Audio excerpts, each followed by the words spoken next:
5 فیصلے کیے، ذرا سن لیجئے آپ بھی، اگر آپ کوئی سوشل ورک کرنا چاہیں اس کو عام کریں۔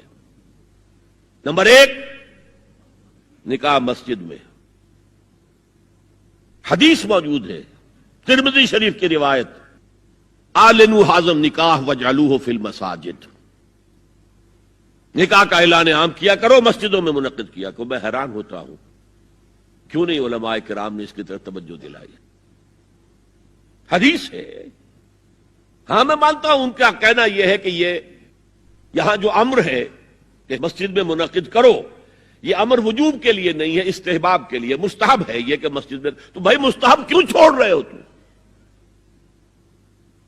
وہ اس لیے چھوڑنا پڑتا ہے، مولوی بیچارے کی حیثیت ہے ہی نہیں معاشرے میں کہ وہ کہے جناب یہاں آئیے میرے پاس، میں نہیں آؤں گا آپ کے گھر نکاح پڑھانے کے لیے۔ وہ اپنا رجسٹر بغل میں دبائے بیٹھا سوکھتا رہتا ہے۔ وہ تو آنی تھی بارات عصر کے وقت، مغرب بھی جا رہی ہے، آئی نہیں، وہ بیٹھا غریب۔ پہلے 20-30 روپے ملتے تھے، اب 200 300 400 ملتے ہیں، اور کیا ہے۔ میں نے انہیں یاد دلایا، دیکھو شرم کرو، عیسائیوں نے آج تک اپنے چرچ کی اور اپنے پادری کی عزت یہ رکھی ہے کہ شہزادے اور شہزادی کی شادی ہوگی وہ بھی پادری چرچ میں آئیں گے۔ شہزادے کی شادی ہو رہی ہے تو جو ان کی پارلیمنٹ کے ساتھ ہے چرچ، وہاں شادی ہوگی۔ وہاں پردہ نہیں ہے، لڑکا لڑکی دونوں آمنے سامنے کھڑے ہو کر قول و قرار کریں گے۔ ہمارے ہاں پردہ ہے تو اس لیے لڑکی کے گھر بھی جائیں گے تو لڑکی تو محفل میں نہیں آئے گی، لڑکی کا ایک وکیل ہوگا، وہ وکیل اجازت لے کر آئے گا، 2 اس کے گواہ ہوں گے، اس کے سامنے اجازت لی گئی، پھر وہ نکاح خواہ کو اجازت دیں گے، وہ نکاح پڑھا دیں گے۔ پہلی بات یہ ہو گئی کہ نکاح مسجد میں۔ نمبر 2، نکاح کے موقع پر کوئی دعوت طعام نہیں، کوئی ثابت نہیں۔ دعوت طعام صرف ایک ہے، وہ ولیمہ ہے، اور اس قدر معقول بات ہے۔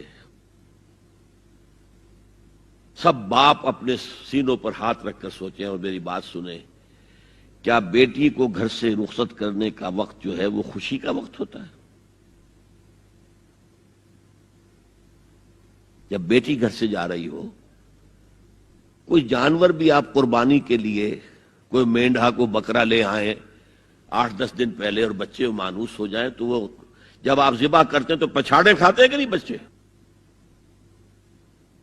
اور یہ لخت جگر ہے، نور چشم ہے، 18 20 22 برس گھر میں رہی ہے، وہ جا رہی ہے، خوشی نہیں ہے وہاں، صرف یہ ہوتا ہے اے سائی آف ریلیف کہ ایک ذمہ داری کا بوجھ تھا، اللہ نے آج پورا کرا دیا، اتروا دیا بوجھ۔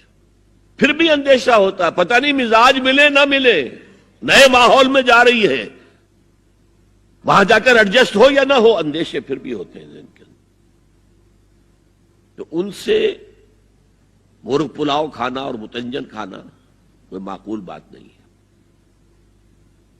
معقول بات کیا ہے؟ لڑکا، اس کا گھر آباد ہوا ہے، وہ ولیمہ کرے، اس پر باقاعدہ احادیث اولبوا ولو بشاۃ، ولیمہ ضرور کرو چاہے ایک ہی بکری ہو تمہارے پاس، ذبح کرو، کاٹو، کھلاؤ گوشت اپنے دوستوں کو، احباب کو۔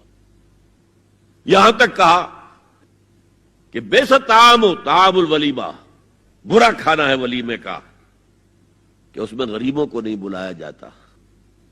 ظاہر بات ہے مسلی کھلانے کے لیے تو ولیمہ نہیں ہوتا، اپنے احباب کو، دوستوں کو بلایا جاتا ہے۔ پھر بھی میں تم سے کہتا ہوں کہ جسے ولیمے کے لیے بلایا جائے وہ اگر نہیں جائے گا تو اللہ اور اس کے رسول کے حکم کی نافرمانی کرے۔ تو جس رسول نے اتنی تفصیل سے حکم دیا ہو ایک دعوت کا، وہ دوسری دعوت میں بھی خیر ہوتا میں بیان کرتا۔ جب نکاح مسجد میں اور کوئی دعوت طعام نہیں تو بارات کا تصور خلاص۔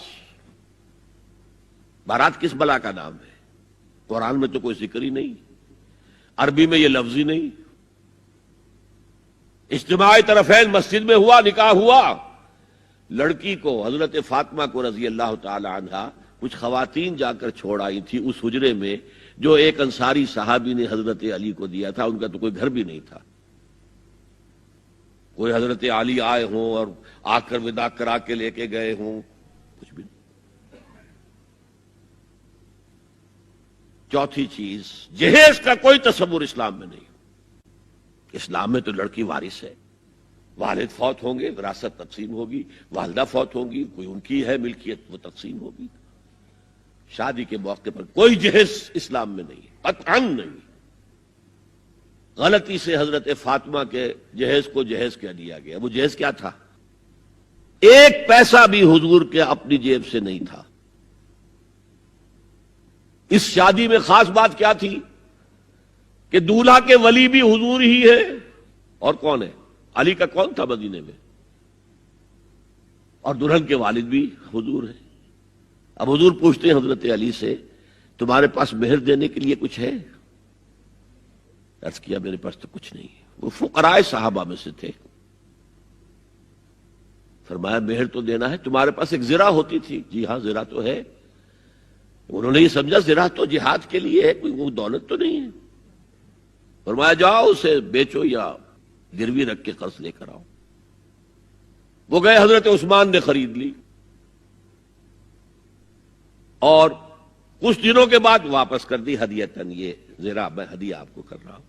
اس وقت اگر کہتے چھوڑو علی، کہاں تو لو میں پیسے دے دیتا ہوں تمہیں، تو ان کی طبیعت پر بار ہوتا۔ اس پیسے سے حضور نے کچھ پیسے گھر بھیجے اندر، دلہن کو ذرا تیار کر دو، اور کچھ پیسوں سے وہ ایک گدا جس میں کھجور کی کھال بھری ہوئی تھی، اور 2 تکیے جس میں کھجور کی کھال بھری ہوئی تھی، ایک مشکیزہ کنویں سے پانی تو لانا ہی ہے نا، ایک چکی جو ہو یا گیہوں ہو پیسنا تو ہے نا، کوئی 1-2 برتن اور، اللہ اللہ خیر صلی اللہ، یہ تھا جسے جہیز کہتے ہیں، جس میں ایک پیسہ بھی حضور کا شامل نہیں ہے۔ وہ حضرت فاطمہ کا مہر تھا جسے بنایا گیا، ورنہ مدینے ہی میں دوسری آپ کی صاحبزادی کا نکاح حضرت عثمان سے بھی ہوا، کہیں ذکر ہے جہیز کا؟ حضرت عثمان کا گھر بھرا ہوا، ہر چیزیں موجود، وہاں تو کسی جہیز کا تذکرہ نہیں۔ بہرحال یہ شادی کو آسان کرو، زنا کو مشکل بناؤ۔